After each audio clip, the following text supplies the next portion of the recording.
Hello, আজকে আমি দেখাবো আলু পটলের তরকারি। তো আলু পটলগুলোকে ছুলে নিয়েছি, এবার কাটতে শুরু করে দিয়েছি, কাটা হয়ে গেছে। এবার কড়াইতে তেল দিয়ে দিয়েছি, এবার আলু পটলগুলোকে ছেড়ে দিয়েছি। একটু নেড়ে চেড়ে নুন দিয়ে দেবো পরিমাণ মতো,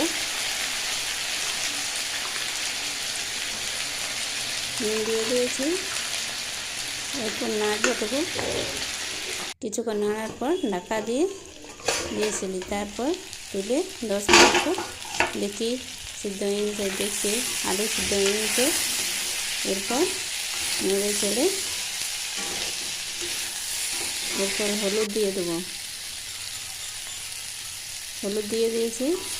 এরপর নেড়ে চেড়ে আর কিছুক্ষণ থাকার পরে আর কিছুক্ষণ থাক, তারপর এরপর নামিয়ে দেবো।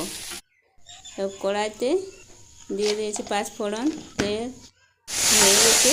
এরপর মশলা দিয়ে দিয়েছি জিরা আর ধনে বাটা। আমরা পেঁয়াজ আদা রসুন খাই না বলুন না, খাই কিন্তু কম খাই। এরপর দিয়ে দিয়েছি ভাজা আলু পটল।